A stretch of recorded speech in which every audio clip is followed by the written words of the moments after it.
ലൈവായിട്ട് അവിടെ ജർമ്മനിയിലുള്ള ഒരുപാട് ആൾക്കാരുമായിട്ട് സംസാരിക്കാൻ പറ്റും. കുറേ ഡൗട്ട്സ് ഉണ്ടായിരുന്നു, അതിനെല്ലാം നല്ല രീതിയിലൊരു ക്ലാരിറ്റി കിട്ടിയിട്ടുണ്ട്. പിന്നെ അവിടെ വർക്ക് ചെയ്യുന്ന ആൾക്കാർ കൂടി പറഞ്ഞപ്പോൾ നമുക്ക് കുറച്ചുകൂടി കൺവീനിയൻ്റ് ആയി.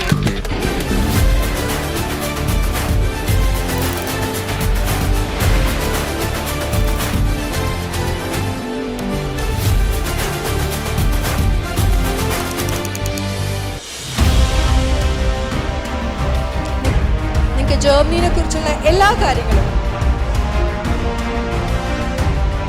അവിടെ എത്തിയാലുള്ള സാഹചര്യം എന്താണ്, എന്താ ചോദിക്കാനുള്ളത്, ഓവർ ടൈം ചെയ്യുന്നതിന് എക്സ്ട്രാ പേയ്മെന്റ് കിട്ടും. അങ്ങനെയാണെങ്കിൽ 2 തവണ എഴുതി ഫെയിൽ ആയാലും മറ്റൊരു പ്രോവിൻസിൽ അത് ചെയ്യാമെന്ന് പറയുന്നു. അത് ശരിയാണോ? ഹൗസ്പിറ്റൽ ഡൊമസ്റ്റിക് ആണോ അതോ എംഡി ഡൊമസ്റ്റിക് ആണോ പ്രശ്നങ്ങളല്ല? ഇറങ്ങിയ മുതൽ തന്നെ എന്റെ ലൈഫിൽ കുറെ കിടക്കുന്ന സർപ്രൈസസ് ആണ്.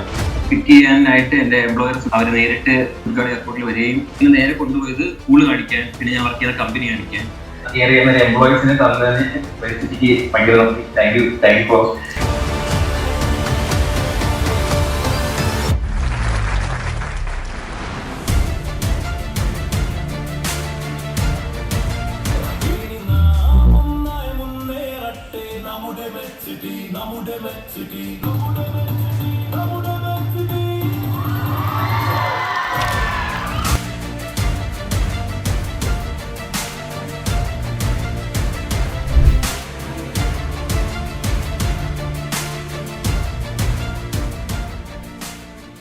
ഞാൻ തന്നെ ഇവിടെ ഈ ക്ലാസ് കഴിഞ്ഞതിന് ശേഷം ഇവിടെ ഉള്ള ഒരു സാറിനോട് ഞാൻ ചോദിച്ചു, എനിക്ക് ജർമ്മനിയിൽ പോകാൻ പറ്റുമോ?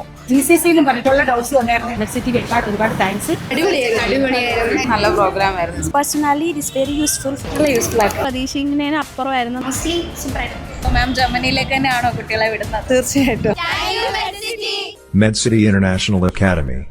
Trusted hands forever.